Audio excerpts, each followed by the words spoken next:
Hello दोस्तों, आप सभी का स्वागत है हमारे ऑनलाइन क्लास में। जैसा कि आप सभी देख पा रहे होंगे थंबनेल में, आज हमारा टॉपिक है नंबर सिस्टम यानी संख्या पद्धति की जितनी भी संख्याएं हैं उन सभी के वर्गीकरण यानी उन सभी को अच्छी तरीके से देखेंगे।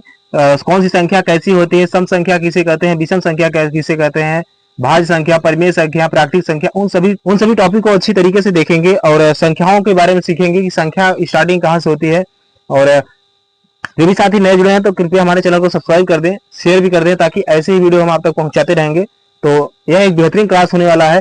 आप लास्ट में देखेंगे, आपको एहसास होगा कि हमने यहाँ कोई अच्छी तरीके से यह क्लास किया है और आपको लगेगा कि यहाँ कहीं हमने पढ़ा है इस तरह के प्रश्नों को, ऐसे प्रश्नों को, ऐसे कॉन्सेप्ट को हम आपको बताएंगे ताकि आपको महसूस होगा कि हाँ इस तरह के प्रश्न हम कहाँ से कहीं देखे हैं कि नहीं देखे हैं।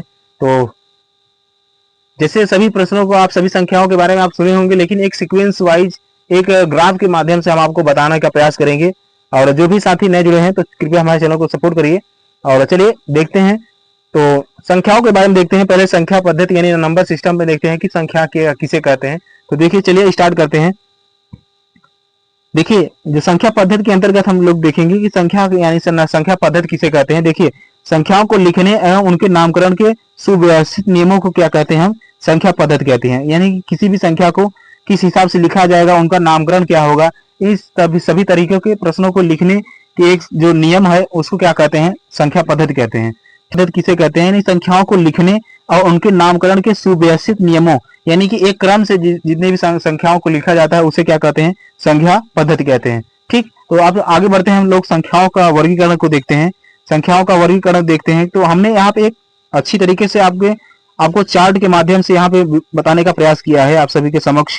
तो देखिए, संख्याओं का वर्गीकरण करते हैं। तो संख्याओं को वर्गीकरण करने के लिए हम लोग क्या करते हैं, तो देखिए पहला पार्ट जो होता है, पहला पार्ट क्या होता है भाई, उसे कहते हैं क्या भाई, वास्तविक संख्या। और दूसरा क्या होता है भाई, काल्पनिक संख्या।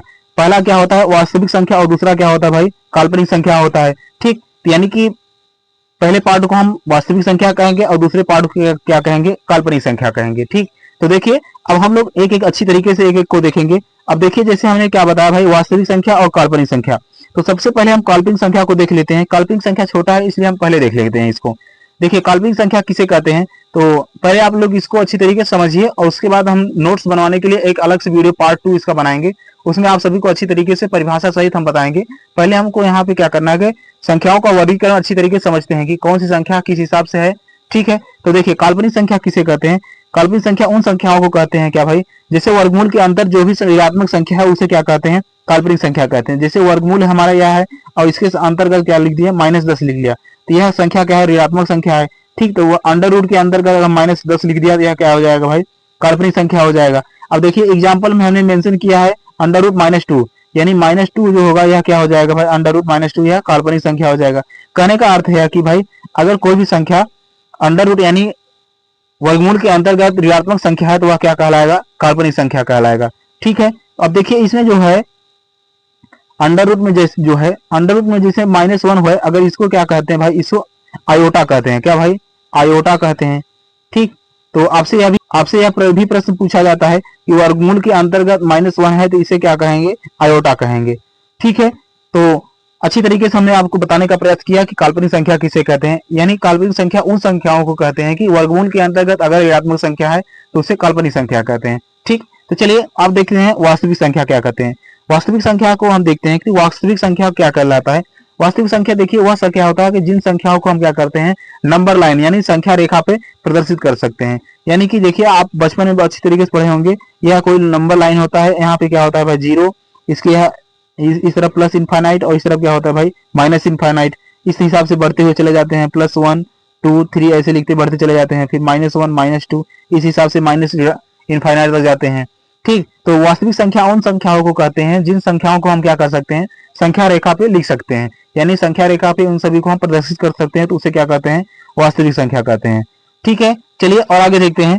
तो हमने अच्छी तरीके से बताया आप सभी को कि वास्तविक संख्या किसे कहते हैं। तो वास्तविक संख्या उन संख्याओं को कहते हैं जिन संख्याओं को एक संख्या रेखा पे आप प्रदर्शित कर सकते हैं, तो उसे क्या कहते हैं, वास्तविक संख्या कहते हैं। ठीक है, तो चलिए अब देखिए वास्तविक संख्या को क्या कर सकते हैं, 2 भागों में विभाजित करेंगे। वास्तविक संख्या को क्या करेंगे भाई, 2 भागों में विभाजित करेंगे। पहला क्या लिखेंगे भाई, पूर्णांक, जिसे हम क्या कहते हैं भाई, इंटीजर कहते हैं। और दूसरा पार्ट इसका क्या होता है भाई, दशमलव, जिसे क्या कहते हैं भाई, डेसिमल कहते हैं। तो देखिए वास्तविक संख्या के कितने भाग होते हैं भाई, दो भाग। पहला क्या भाई पूर्णांक और दूसरा क्या होता है भाई दशमलव होता है। ठीक, तो चलिए हम लोग पहले क्या करते हैं, दशमलव को देख लेते हैं, उसके बाद हम पूर्णांक की तरफ आते हैं। चलिए देखते हैं। अब देखिए हम लोग क्या करते हैं कि दशमलव को देखते हैं, उसके बाद हम पूर्णांक को देखेंगे। तो दशमलव को देखिए, तो दशमलव जो संख्या होती है यह इसके कितने पार्ट होते हैं भाई, दशमलव संख्या के दो पार्ट होते हैं। कितने भाई, दो पार्ट। देखिए एक होता है क्या भाई शांत दशमलव और एक होता है क्या भाई अशांत दशमलव। ठीक, शांत दशमलव को क्या कहते हैं टर्मिनेटिंग, ठीक, टर्मिनेटिंग डेसिमल। और उसके बाद अशांत दशमलव को क्या कहते हैं भाई नॉन टर्मिनेटिंग डेसिमल। ठीक है, तो देखिए जो शांत दशमलव होता है इसे क्या कहते हैं कि यानी शांत दशमलव उन संख्याओं को कहते हैं जिसका कोई अंत हो, यानी कि जिसका क्या होता है एक निश्चित संख्या के बाद जाके क्या हो वह समाप्त हो जाता है, तो उसे क्या कहते हैं भाई शांत दशमलव कहते हैं। और अशांत दशमलव जो होता है क्या होता है भाई जिसका कोई निश्चित अंत न होता है। कहने का यानी कि न खत्म होने वाली संख्या जो होती है, लगातार संख्या चलती जाती है। जैसे मान लीजिए 0.325 6 7 8 इस हिसाब से अनंत तक जा रही है, तो यह क्या हो जाएगा भाई अशांत दशमलव हो जाएगा। ठीक है, और उसके बाद जो शांत दशमलव होगा यह क्या होगा, जैसे मान लो 0.52 लिख दिया, ठीक, तो यह क्या हो जाएगा शांत दशमलव हो जाएगा। यानी यह कहीं कहीं जाके समाप्त हो जा रहा है तो उसे क्या कहेंगे शांत दशमलव, और जो समाप्त नहीं हो रहा है उसे क्या कहेंगे अशांत दशमलव कहेंगे। ठीक है, तो मैंने अच्छी तरीके से आप सभी को बताया, तो शांत दशमलव किसे कहते हैं और अशांत दशमलव किसे कहते हैं। चलिए देखिए हमने यहाँ पे कुछ एग्जाम्पल को मेंशन किया है। जैसे यहाँ पे लिखा है कितना भाई कि देखिए यहाँ पे लिखा है 0.25। अब देखिए जो 0.25 लिखा है, अब देखिए 0.25 जो लिखा है इसे हम क्या कर सकते हैं, अगर इसको दशमलव को हटाएंगे तो यहाँ लिखेंगे कितना भाई बटे 100, 25 सिक्का 25 और 25 होगा 100, तो 1/4 आ गया। अब देखिए जो 1/4 आ गया, अब आप इसे क्या कह सकते हैं, यह क्या हो गया 1/4 जो है या पी बाई क्यू के रूप में बन गया क्या भाई ना। तो जब देखिए पी बाई क्यू के रूप में अगर ये बन गया तो इसे क्या कहते हैं, इसे भी परिमेय संख्या भी कहते हैं। यानी जो शांत दशमलव की जो शांत दशमलव जो है यह इससे क्या निर्माण हो सकता है, वह परिमेय संख्या भी बन सकता है। ठीक है, तो चलिए और आगे देखते हैं। तो शांत दशमलव से क्या निर्माण हो सकता है, वह भाई परिमेय संख्या निर्माणित हो जा सकता है। चलिए और आगे देखते हैं। अब देखिए अशांत दशमलव होता है क्या भाई, देखिए अशांत दशमलव जो होता है कि भाई दो प्रकार का होता है क्या भाई, एक होता है रिकरिंग और एक होता है नॉन रिकरिंग। देखिए जो अशांत दशमलव होता है क्या भाई मैंने बताया सभी को,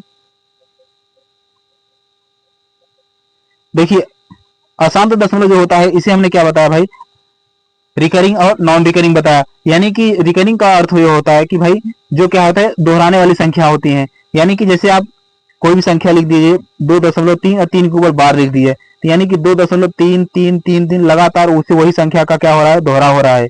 ठीक, तो इसे क्या कह सकते हैं भाई रिकरिंग कहते हैं। और नॉन रिकरिंग उन संख्याओं को कहते हैं कि जिसका कोई अस्तित्व नहीं होता है कि वो कब कहाँ पे बदल जाए। ठीक है, जैसे लिख दिया जैसे 0.7865340, यह कहाँ तक जा रहे हैं इनफाइनाइट तक यानी अनंत तक जा रही हैं, तो ये इसे क्या कहते हैं भाई नॉन रिकरिंग। ठीक, यानी कि न दोहराने वाली संख्या जो होती है इसे क्या कहते हैं नॉन रिकरिंग कहते हैं। ठीक है, चलिए और आगे देखते हैं। अब देखिए और आगे बढ़ते हैं। देखिए जैसे देखिए अभी हमने बताया क्या भाई, यानी कि जो शांत दशमलव था इससे क्या होता है परिमेय संख्या की उत्पत्ति होती है। अब देखिए जो नॉन रिकरिंग संख्या है इससे क्या होती है भाई अपरिमेय संख्या की उत्पत्ति होती है। यानी अपरिमेय संख्या किसे कहते हैं, जिसे क्या होता है पी बाई क्यू के रूप में नहीं लिख सकते हैं, उसे क्या कहते हैं अपरिमेय संख्या कहते हैं। ठीक, तो इन सभी संख्याओं को हम एक अलग वीडियो बनाएंगे आप सभी के लिए, कि उन सभी का परिभाषा कंठ एक स्थान पे लाएंगे। तो पहले मैंने यहाँ पे इस पूरे वीडियो में यही बताने का प्रयास किया आप सभी के कि कौन सी संख्या किस हिसाब से कहाँ से उत्पत्तित हुए हैं। ठीक है, चलिए तो देखते हैं। तो यानी कि हमने क्या बताया आप सभी को अपरिमेय संख्या के बारे में अच्छी तरीके से बताया कि यानी कि अपरिमेय संख्या उन सब संख्याओं को कहते हैं जिसे पी बाई क्यू के रूप में नहीं लिख सकते। तो देखिए जैसे आपने क्या किया, जैसे कोई भी संख्या लिख रहे हैं, देखिए यहाँ पे हमने यहाँ पे क्या लिखा है भाई √2 का मान अगर लिखा है तो 1.414 इस हिसाब से और आगे अनंत तक बढ़ता चला जा रहा है। तो इसका मतलब है क्या भाई यह क्या है भाई नॉन रिकरिंग संख्या है। ठीक, जब नॉन रिकरिंग संख्या है तो यह क्या है भाई अपरिमेय संख्या है। ठीक, तो यानी कि हम क्या कर सकते हैं 1.414 अगर लिखते हुए चले जाएंगे अनंत तक, तो इसे हम क्या कर सकते हैं पी बाई के रूप में नहीं लिख सकते हैं। ठीक, जब पी बाई के रूप में नहीं लिख पाएंगे तो यह क्या हो जाएगा भाई अपरिमेय संख्या हो जाएगा। चलिए और आगे देखते हैं। अब हम लोग आते हैं देखिए पूर्णांक की तरफ आते हैं। ठीक है, तो पूर्णांक संख्या उन सभी संख्याओं को कहते हैं भाई क्या जो माइनस इनफाइनाइट से लेके प्लस इनफाइनाइट तक जाती हैं। ठीक, उसे क्या कहेंगे पूर्णांक कहेंगे। अब देखिए जो इंटीजर होता है इसके कितने पार्ट होते हैं भाई, अब देखिए जो इंटीजर होता है इसके देखिए तो कितने पार्ट होते हैं भाई दो पार्ट होते हैं। ठीक, एक क्या होता है भाई ऋणात्मक पूर्णांक और एक होता है क्या भाई पूर्ण संख्याएं होती हैं। ठीक है, तो एक ऋणात्मक पूर्णांक हो जाएगा और उसके बाद दूसरा क्या होगा भाई पूर्ण संख्याएं होंगी। तो ऋणात्मक पूर्णांक को देखते हैं कि ऋणात्मक पूर्णांक क्या होता है। ऋणात्मक पूर्णांक का कहने का अर्थ है कि जो भी संख्याएं ऋणात्मक में प्रयोग किया जाते हैं, जैसे -8 हो गया, -12 हो गया, -9 हो गया, -7 हो गया, -10 हो गया, तो ये सभी क्या हो गया भाई ऋणात्मक पूर्णांक हो गया। ठीक है, तो ऋणात्मक पूर्णांक और दूसरा क्या भाई पूर्ण संख्या है। तो देखिए अगले पार्ट की ओर बढ़ते हैं। अगला पार्ट हमारा क्या कहता है भाई पूर्ण संख्या कहता है। ठीक, तो अगला पार्ट जो है क्या भाई पूर्ण संख्या होता है। तो पूर्ण संख्या जो होता है वह कहाँ होता है भाई, अगर जिसे प्राकृतिक संख्या में हम लोग क्या करते हैं जीरो को भी अगर सम्मिलित कर लेते हैं तो वह क्या संख्या कहलाएगा। अब देखिए पूर्ण संख्या को क्या कहते हैं भाई होल नंबर कहते हैं। ठीक है, तो अब देखिए इसके कितने पार्ट होते हैं भाई, इसके भी दो पार्ट होते हैं। एक होता है क्या भाई जीरो और दूसरा क्या होता है भाई प्राकृतिक संख्या होता है। अब देखिए आपको यहाँ पे मिलेगा प्राकृतिक संख्या क्या होता है, यानी कि जितना हमने ऊपर अभी आपको बताया, तो जैसे आपको सभी पढ़ा देते हैं कि आप बताइए प्राकृतिक संख्या, और स्टार्ट करते हैं प्राकृतिक संख्या किसे कहते हैं। सभी जितने भी अधिकांश लोग हैं तो आपको बताएंगे प्राकृतिक संख्या किसे कहते हैं, सम संख्या किसे कहते हैं, विषम संख्या कहते हैं। लेकिन इन सभी जितनी भी संख्या, वास्तविक संख्या, काल्पनिक संख्या, दशमलव, इन सभी को जितना इन सभी का एक जो टी है यानी कि एक चार्ट जो बनेगा यह कोई नहीं बताता है। ठीक, तो हमने इस पूरे क्लास में यही मेंशन करने का प्रयास किया है आप सभी को, एक प्रॉपर अच्छी तरीके से एक ट्री मिल जाए आप सभी को। ठीक है, यानी कि एक चार्ट मिल जाए जिससे आप क्या कर सकते हैं अच्छी तरीके से देख पाए कि हाँ कौन सी संख्या का निर्माण या उत्पत्ति कहाँ से हुई है। चलिए देखिए प्राकृतिक संख्या की ओर देखते हैं। प्राकृतिक संख्या को देखते हैं। प्राकृतिक संख्या किसे कहते हैं, यानी कि प्राकृतिक संख्या का प्रयोग क्या होता है कि जो गणना करने में प्रयोग किया जाता है उसे क्या कहते हैं प्राकृतिक संख्या कहते हैं। ठीक है, तो चलिए आगे देखते हैं। अब देखिए प्राकृतिक संख्या को हम लोग क्या करते हैं चार भागों में विभाजित करते हैं। ठीक है, तो पहला क्या होता है भाई सम संख्या, दूसरा विषम संख्या, तीसरा अभाज्य संख्या और चौथा क्या होता है भाई भाज्य संख्या होता है। ठीक है, तो देखिए सम संख्या, देखिए सम संख्या क्या कहते हैं भाई इवन नंबर कहते हैं। यानी कि जो संख्या क्या होता है भाई, इसके लिए हमने ट्रिक बनाया क्या भाई, जो भी संख्या 2m के फॉर्म में होता है वह क्या कहलाता है भाई सम संख्या कहलाता है। यानी कि कोई भी संख्या अगर 2m के फॉर्म में लिखा जाता है तो उसे क्या कहते हैं भाई सम संख्या कहते हैं। जैसे देखिए m का मान यहाँ पे क्या रखेंगे भाई 1 रखेंगे, 2 रखेंगे, 3 रखेंगे, 4 रखेंगे, 5 रखेंगे, इस हिसाब से रखते हुए काम भाई अनंत तक जाएंगे। और अगर इसमें रखेंगे तो यहाँ पे जो मान आएगा यह क्या होगा सम संख्या कहलाएगा। ठीक है, चलिए और आगे देखते हैं। अब हम लोग विषम संख्या की ओर बढ़ते हैं। विषम संख्या किसे कहते हैं, ऑड नंबर किसे कहते हैं। तो ऑड नंबर के लिए जो हमने ट्रिक बनाया क्या भाई 2m + 1 होता है। ठीक है, तो यानी क्या होता है भाई, यह क्या होता है कि 2m + 1 के फॉर्म में होता है। यानी कि जो भी संख्या होती है क्या होती है 2 से विभाजित नहीं होती है। ठीक, यानी कि 2 से विभाजित न होने वाली संख्या क्या कहलाती है भाई विषम संख्या कहलाती है। ठीक है, चलिए और आगे देखते हैं। और इसमें जो m का मान रखेंगे इसमें 1, 2, 3, 4 इस हिसाब से रखते हुए चले जाएंगे अनंत तक चले जाएंगे। और आगे देखते हैं। अब देखिए अगला हमारा क्या है भाई अभाज्य संख्या है। अभाज्य संख्या किसे कहते हैं, जिसे प्राइम नंबर किसे कहते हैं। तो देखिए प्राइम नंबर किसे कहते हैं अभाज्य संख्या। तो देखिए अभाज्य संख्या वह संख्या होती है जिसके केवल 2 ही गुणनखंड संभव हैं। कितने भाई 2 ही गुणनखंड संभव होते हैं, उसे क्या कहते हैं अभाज्य संख्या कहते हैं। अब देखिए अभाज्य संख्या में क्या होता है, जैसे देखिए एक जो 2 गुणनखंड होंगे क्या भाई एक तो 1 होगा और एक संख्या क्या होगा वह स्वयं क्या होगा इसके गुणनखंड होंगे। ठीक है, यानी जितने जो भी संख्या रहेगा उसके एक गुणनखंड तो 1 होगा और दूसरा क्या होगा भाई वह स्वयं संख्या होगी। ठीक, जैसे हमने एक संख्या लिख दिया जाए भाई 5। अब आपसे पूछा जाए कि यह क्या अभाज्य संख्या है कि नहीं है। तो देखिए जो 5 है ये इसके केवल 2 ही गुणनखंड है, एक है और एक क्या है भाई 5। यह दोनों ही क्या है इसके गुणनखंड है, तो यह क्या हो जाएगा भाई अभाज्य संख्या हो जाएगा। ठीक है, चलिए और आगे देखते हैं। अब हम लोग आते हैं किसके भाई संख्या होती है जिसके 2 से अधिक गुणनखंड होते हैं।